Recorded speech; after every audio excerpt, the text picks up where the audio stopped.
Abran sus Biblias en Mateo capítulo 3.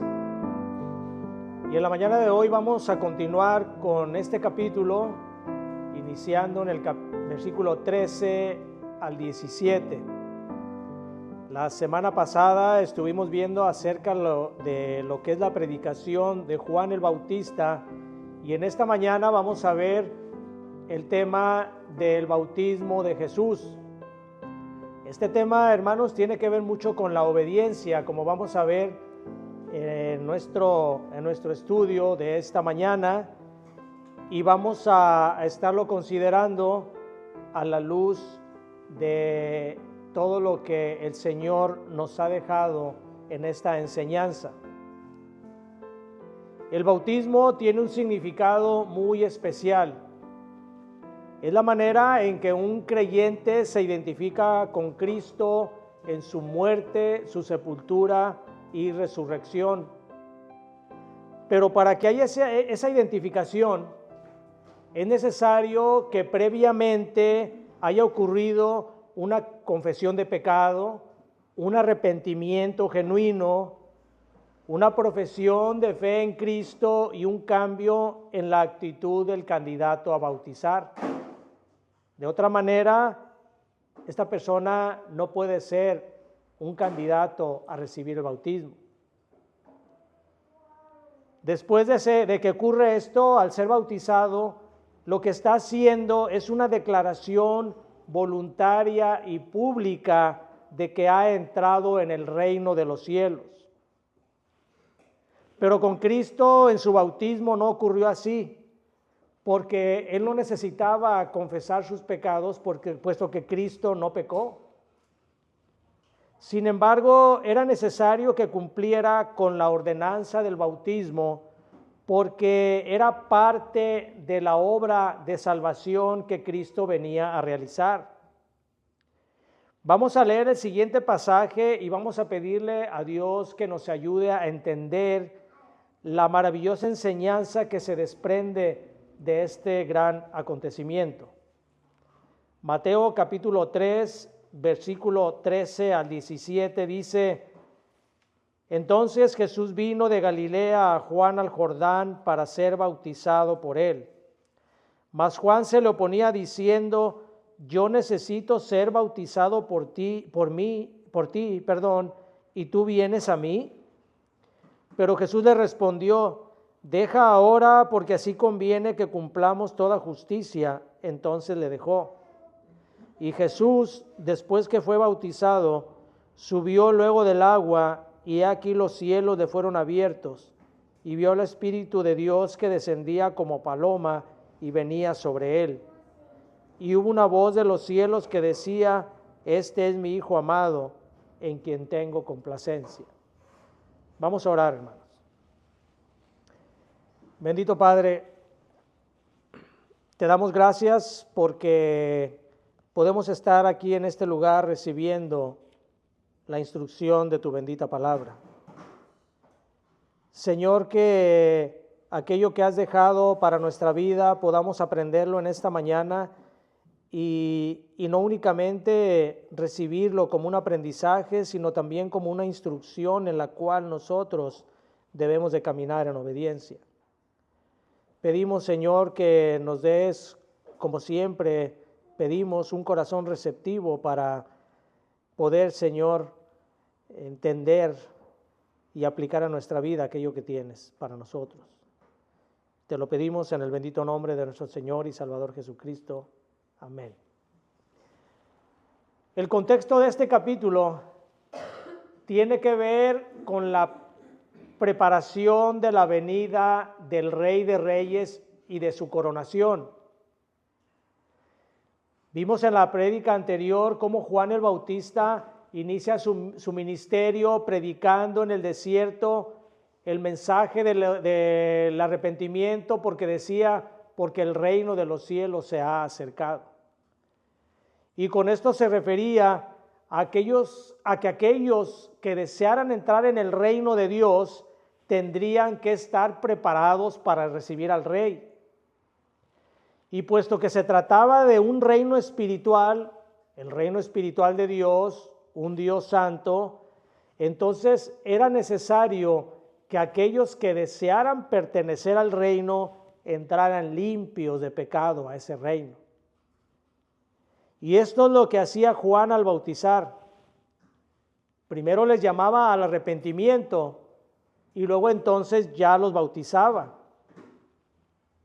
Él rechazaba bautizar a todos aquellos hipócritas cuya intención era entrar en el reino por justicia propia, sin arrepentimiento de pecados.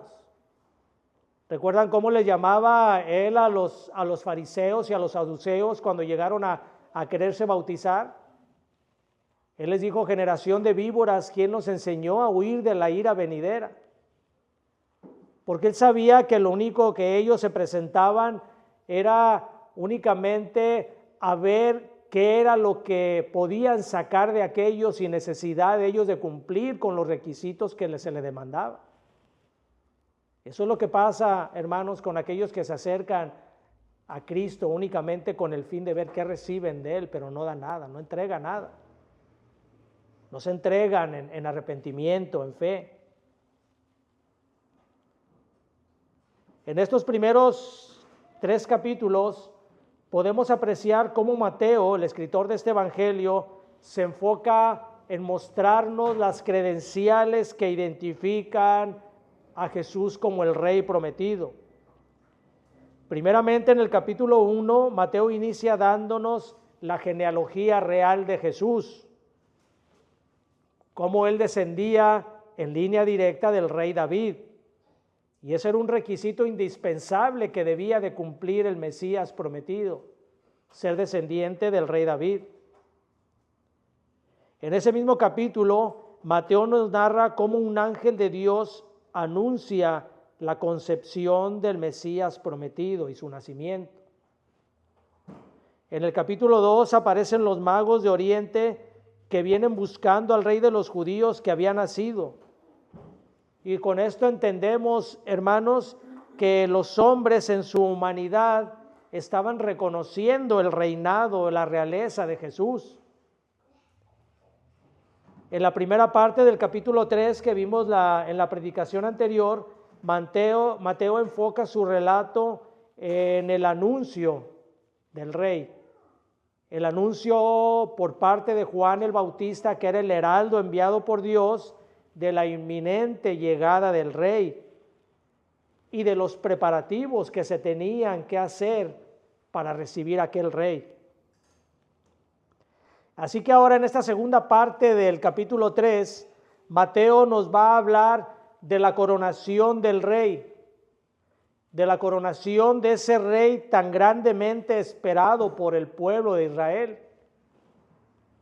de la coronación que se da por parte de Dios Padre y del Espíritu Santo, para con esto formalizar la entrada de Jesús al ministerio como el rey de aquel reino de Dios. Mateo 3:13 dice: entonces Jesús vino de Galilea a Juan al Jordán para ser bautizado por él. En base a los datos históricos que Lucas nos proporciona en su evangelio, Juan comenzó a predicar el mensaje en el desierto teniendo aproximadamente 29 años de edad. Dice Lucas 3, del 1 al 3, dice: en el año 15 del imperio de Tiberio César, siendo gobernador de Judea Poncio Pilato, y Herodes tetrarca de Galilea, y su hermano Felipe tetrarca de Iturea y de la provincia de Traconite, y Lisanias tetrarca de Abilinia, y siendo sumos sacerdotes Anás y Caifás, vino palabra de Dios a Juan, hijo de Zacarías, en el desierto, y él fue por toda la región contigua al Jordán, predicando el bautismo del arrepentimiento para el perdón de los pecados. Estos datos históricos nos hacen ver que fue aproximadamente la edad de Juan el Bautista de 29 años cuando comienza a predicar su mensaje en el desierto. Ahí mismo en el Evangelio de Lucas se nos dice que Jesús comenzó su ministerio siendo de aproximadamente 30 años de edad. Y si nosotros entendemos que Juan el Bautista era 6 meses mayor que Jesús, podemos entonces ver que Juan tenía aproximadamente 6 meses de estar predicando el Evangelio cuando Jesús viene a él para ser bautizado. En ese momento Jesús no había aún iniciado su ministerio y por tanto no tenía discípulos. Así que Jesús, dice la Escritura, que se traslada desde Galilea, específicamente desde Nazaret, hacia la región sur del río Jordán, que era una distancia bastante considerable, tomando en cuenta que en aquellos tiempos los viajes se hacían a pie mayoritariamente y que se transitaba por lugares muy agrestes, muy difíciles, muy duros. Sin embargo, esto no impidió para que Jesús fuera hasta Juan para ser bautizado, porque Jesús había venido a cumplir todos y cada uno de los elementos que formarían parte de su obra de redención. Y su bautismo era uno de ellos, era uno de esos elementos que sería el complemento de la obra que él venía a realizar. La fama de Juan se había extendido por toda la región de Judea y de Galilea, y los judíos que estaban acostumbrados a los profetas estaban ansiosos de recibir nuevas noticias de parte de Dios, porque ya habían durado 400 años en que no recibían nada de parte de Dios. Es lo que se le llama el tiempo del silencio. Durante 400 años después del profeta Malaquías, Dios guardó silencio y no mandó mensaje al pueblo de Israel, sino hasta la llegada de Juan el Bautista. Y es por eso que la aparición de este profeta era un acontecimiento grandemente esperado por ellos. Y acudían desde las regiones más remotas para escuchar a aquel hombre enviado de Dios que estaba predicando la llegada del Mesías y que además estaba bautizando. Y recuerden, hermanos, que el bautismo no era muy agradable a los ojos de los judíos. Ellos se presentaban, a muchos de ellos con curiosidad, y algunos de ellos sí recibían el mensaje, pero el bautismo para los judíos era una ofensa, porque únicamente se bautizaba a los prosélitos, a los gentiles que deseaban ingresar en la religión judía, como una muestra de que aceptaban ser lavados de todos sus pecados, porque los judíos los consideraban impuros. El judío únicamente en sus sacrificios se lavaba las manos, la cara o los pies, pero nunca se bautizaba, nunca se metía al agua con la intención de limpiarse de sus pecados.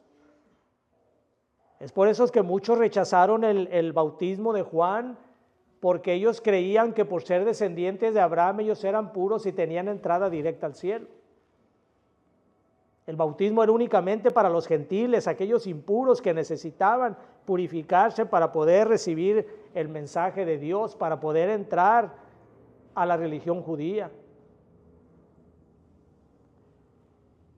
Y dice la Escritura que cuando Juan ve llegar a Jesús, el Espíritu Santo le revela que Él era el Cordero de Dios que venía a quitar el pecado del mundo, que era el Hijo eterno de Dios y que era también aquel por quien Juan había sido enviado por Dios a predicar su llegada. Dice en el Evangelio de Juan, capítulo 1, versículo 29 al 31, dice: el siguiente día vio Juan a Jesús que venía a él y dijo: he aquí el Cordero de Dios que quita el pecado del mundo. Este es aquel de quien yo dije: después de mí viene un varón, el cual es antes de mí, porque era primero que yo. Yo no le conocía, mas para que fuese manifestado Israel, por eso vine yo bautizando con agua. Con esa revelación que Dios le hace a Juan, es lógico que Juan mostrara una una oposición a bautizar a Jesús, se mostraba renuente a bautizar a Jesús. Y le dice, yo necesito ser bautizado por ti y no tú por mí. Y Juan tenía razón, porque el mensaje que predicaba les anunciaba a sus oyentes que el que venía era más grande que él. Era aquel que los bautizaría con Espíritu Santo y con fuego. El bautismo de Juan era únicamente una declaración pública del arrepentimiento de pecado. Era la imagen con la que se identificaba a alguien que tenía una pureza espiritual, que venía a ser limpiado para poder entrar o estar en condiciones de recibir al Rey. Ese era el evangelio de Juan, únicamente. Perdón, el bautismo de Juan. Ese era el bautismo que él daba. Pero él quería recibir el bautismo de Jesús. Porque todos, incluso él, necesitaban ese bautismo de arrepentimiento. Juan había sido nombrado por Cristo como el hombre más grande nacido de mujer. Y era esa grandeza espiritual la que lo llevaba a ser humilde y a entender que aún siendo de la descendencia de Abraham, eso no lo libraba de ser un hombre pecador como cualquier otro. Y por ser de naturaleza corrompida, necesitaba también ser limpiado de sus pecados. Esa era la causa por la cual le dice a Jesús, yo necesito que tú me bautices a mí, no yo bautizarte a ti. Pero si el bautismo era para limpieza de pecado, entonces ¿cómo podía ser bautizado alguien que no tenía pecado? ¿Cómo Juan podía bautizar al que él mismo manifestaba que era el Cordero de Dios que quitaba el pecado del mundo? Seguramente Juan lo que estaba pensando es que tan solo de imaginar que él podía bautizar a Cristo era una blasfemia en contra de Dios. Mucho menos se atrevería él mismo a bautizarlo.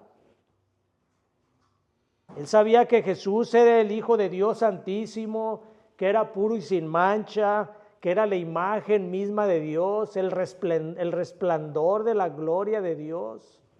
Todo esto era una revelación que el Espíritu Santo le hacía a Juan. Dice Hebreos 4:15 que Jesús como hombre fue tentado en todo, pero que nunca pecó. Segunda Corintios 5:21 dice, al que no conoció pecado, por nosotros lo hizo pecado, hablando de Jesús.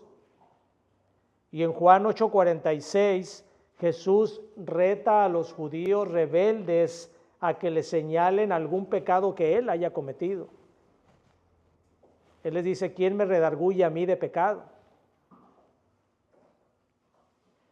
Al negarse a bautizar a Jesús, Juan estaba ejerciendo su oficio de profeta, porque aparte de reconocerlo como Mesías, cuando lo ve lo reconoce como el Mesías, también con la renuencia a bautizarlo, lo está reconociendo como un Dios, como el Hijo de Dios Santo en perfección. Él estaba dando el testimonio de la impecabilidad de Jesús. Estaba profetizando, estaba actuando con esa profecía que el Señor le daba que tuviera. Porque Juan no se negaba a bautizar a nadie. Él sabía que todo hombre necesitaba el bautismo del arrepentimiento, todos los hombres. No hay ninguno que no lo necesite, porque no hay ninguno que no peque. Únicamente Juan les negaba el bautismo a aquellos fariseos y saduceos hipócritas, porque ellos se acercaban únicamente con otras intenciones y no con la intención de ser lavados de sus pecados. Pero ahora lo que tenía Juan enfrente de él no eran aquellos hipócritas, ni aquellos hombres pecadores. Ahora Juan lo que tenía frente a él era el Salvador del mundo, aquel que lo redimiría a él mismo de sus pecados. Así que entonces, ¿cómo se iba a atrever Juan a ofrecerle el bautismo aquel hombre al cual ni siquiera era digno de desatar las correas de su calzado. Era impensable para Juan. Pero entonces Jesús le responde, versículo 15, deja ahora porque así conviene que cumplamos toda justicia.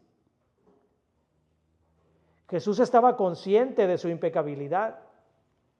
Él tenía conciencia de que él era el Hijo de Dios, enviado de Dios, y además Juan lo había reconocido como el Hijo de Dios. Entonces, si era de esta manera, ¿cuál era la razón por la cual Jesús pide ser bautizado?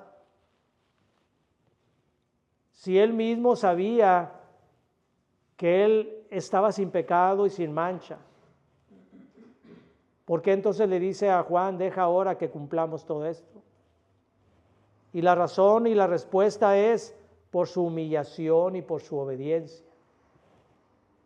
En Filipenses 2:8 se nos dice que Jesús se humilló a sí mismo y que fue obediente hasta la muerte y muerte de cruz. Así que de su obediencia perfecta dependía el éxito de la obra que venía a realizar. No tenía que haber ninguna mancha en él. Tenía que cumplir a perfección todo lo que las Escrituras demandaban de él. Todo lo que las profecías se decían de él, tenía que cumplirla a la perfección. Jesús nunca contradijo las instrucciones de su Padre y se sometió voluntariamente a todas ellas. En Mateo 26:39, estando en el huerto de Getsemaní la noche antes de ser crucificado, ora al Padre de la siguiente manera y dice, Padre mío, si es posible que pase de mí esta copa, pero no sea como yo quiero, sino como tú. Él venía a obedecer todo lo que el Padre le mandaba. El bautismo de Juan no era ni una idea ni una iniciativa de Juan. Él había sido elegido, como ya vimos, había sido elegido por Dios para anunciar la llegada del Mesías, pero también había sido mandado por Dios para bautizar, porque Juan no podía tomar ninguna determinación por él mismo, si no es porque Dios lo mandaba. Así que el bautismo era una instrucción directa de Dios para que se diera a todos los hombres que deseaban entrar al reino de los cielos.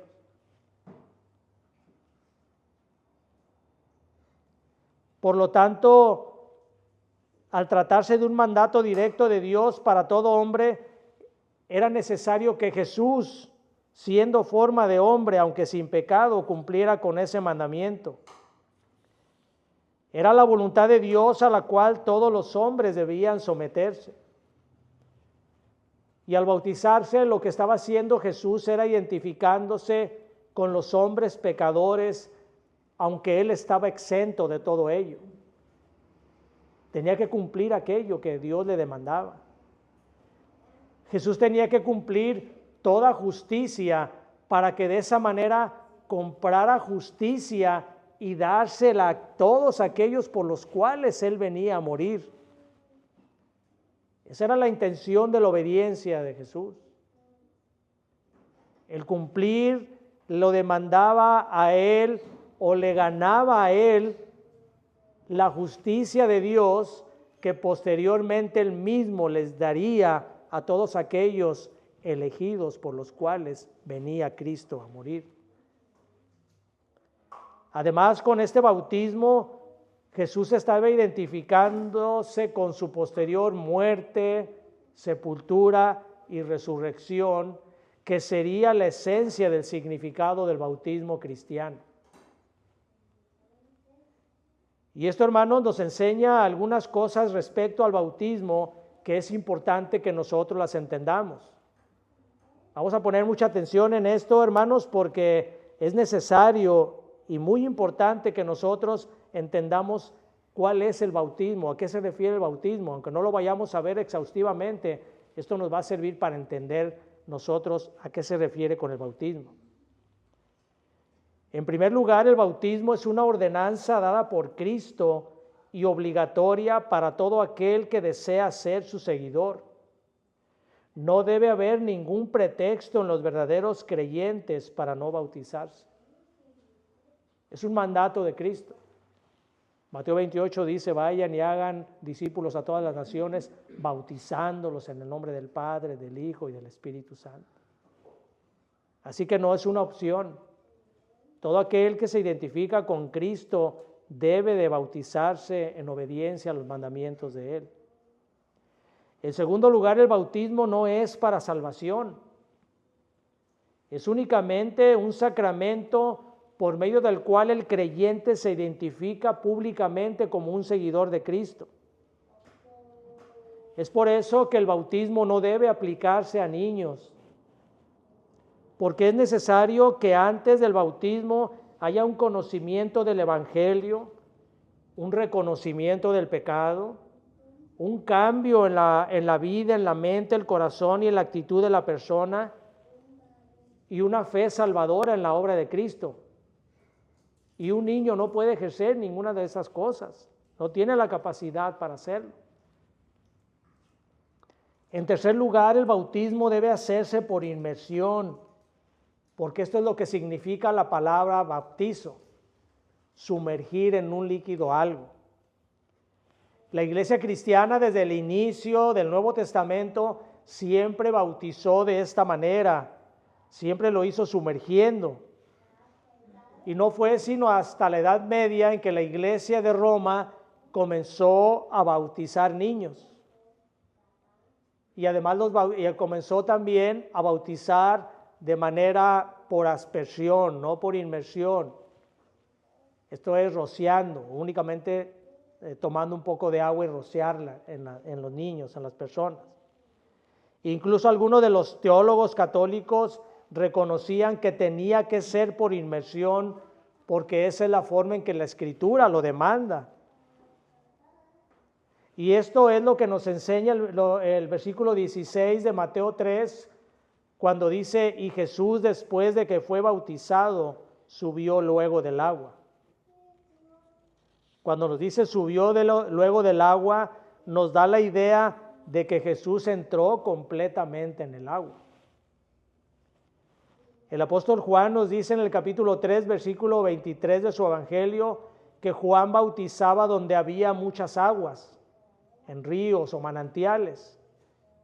Y esto sería irrelevante si se pudiera bautizar simplemente rociando con agua. No tendría por qué ponerse que Juan bautizaba donde había muchas aguas.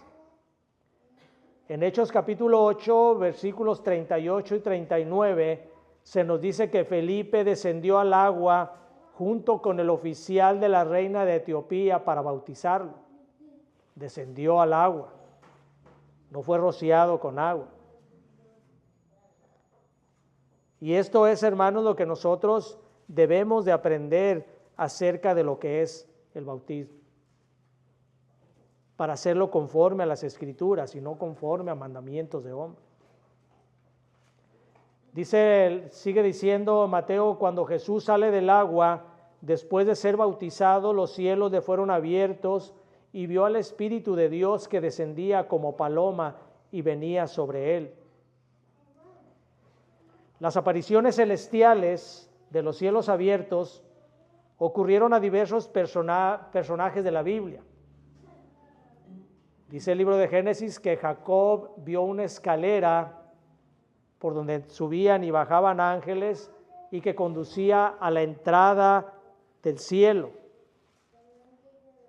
Esto lo recibió Jacob antes de que recibiera la confirmación de parte de Dios del pacto hecho con Abraham. A Ezequiel le fueron abiertos los cielos antes de ser enviado como profeta al pueblo de Israel. A Esteban, antes de morir, se le permitió ver los cielos abiertos y a Jesús reinando a la diestra del Padre. Pero con Jesús era diferente. Los cielos se abrían ante Él y se abrían por Él, porque su misma presencia los abría, porque Él es el dueño y es el morador del cielo. No le fueron abiertos para permitir ver algunas visiones que Dios quería que vieran, como le fue a los anteriores personajes. El cielo se abre ante Cristo porque Él es el dueño del cielo y el morador del cielo.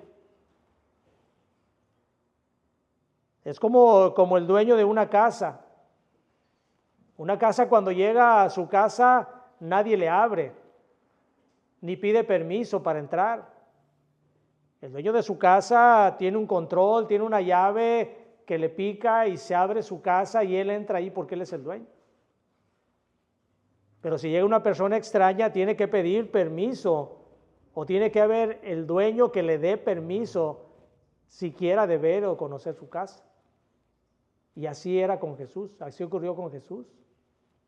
Él era ser el dueño del cielo, el cielo se le abre a él. El cielo abierto ante Jesús representaba también la cercanía que tendría con su Padre.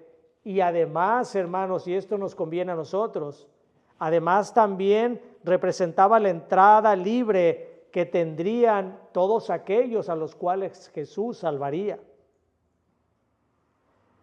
Y esto es de la misma manera, ocurre de la misma manera que cuando en su muerte se rasga el velo del templo.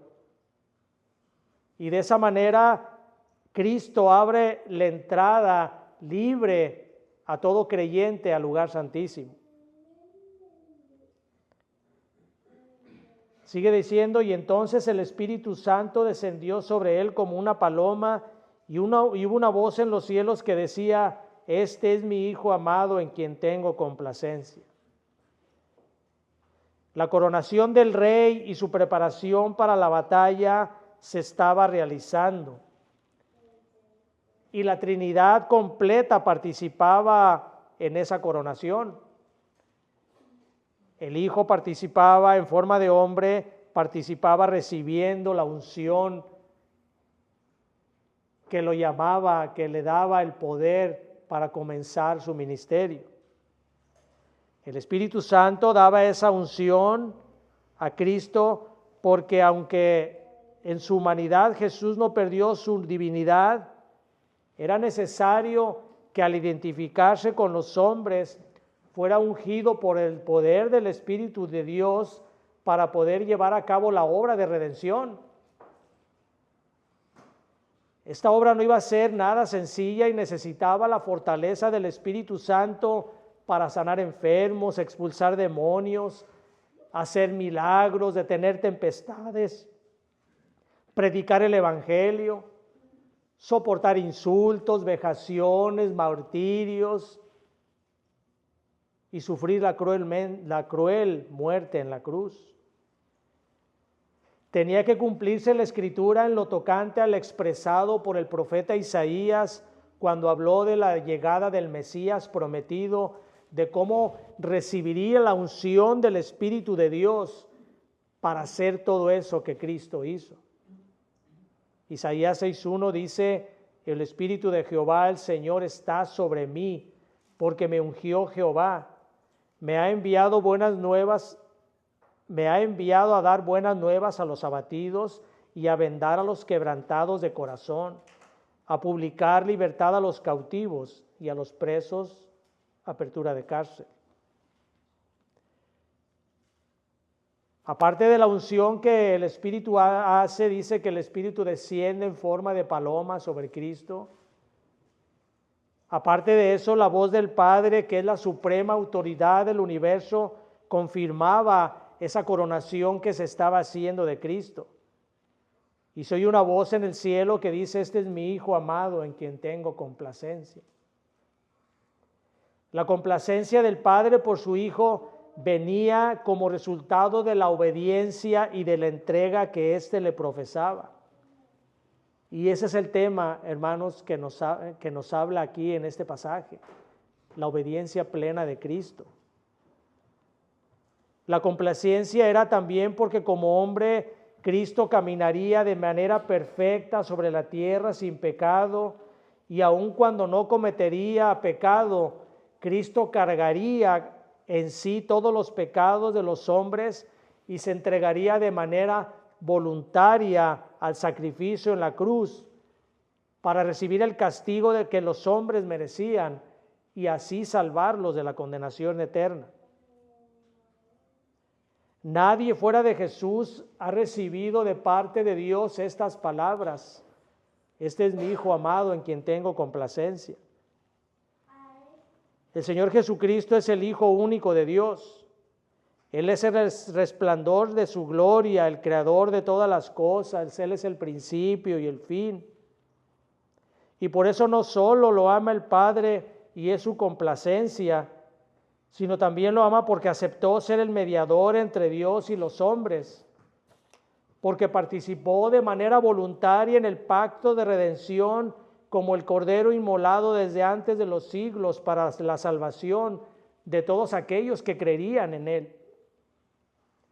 Cristo cumplió fiel y perfectamente con cada una de las cosas que el Padre demandó, haciéndose obediente hasta la muerte y hasta la muerte de cruz.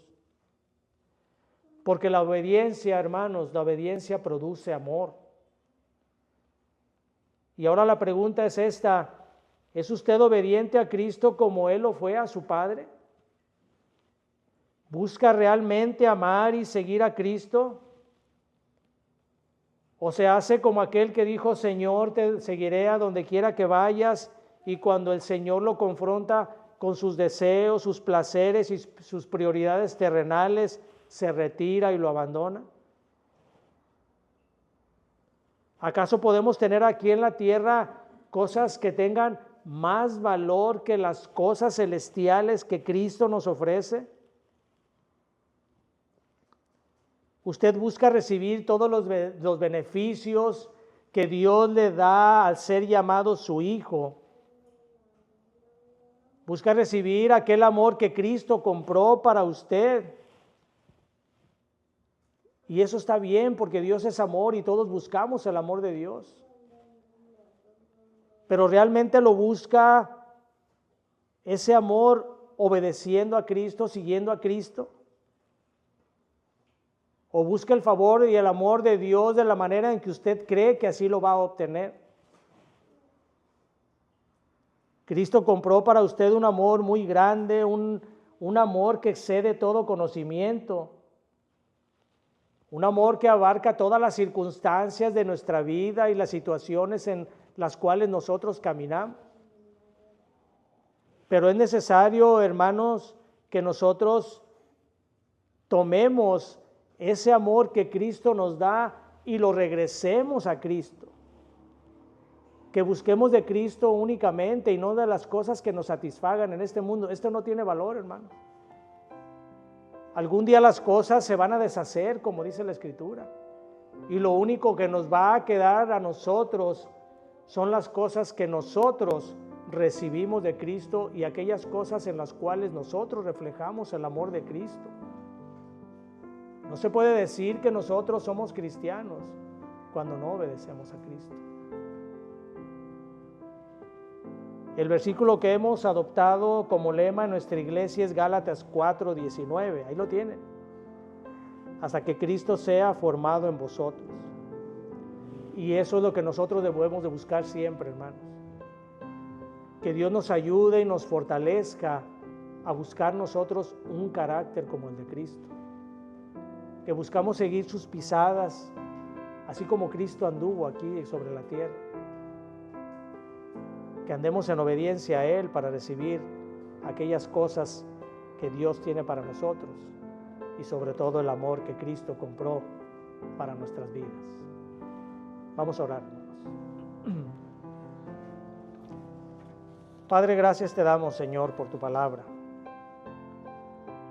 Gracias, Señor, porque tenemos un abogado que intercede por nosotros ante ti. Gracias porque recibimos el amor de Cristo y, Señor, ahora queremos nosotros pedirte que nos ayudes a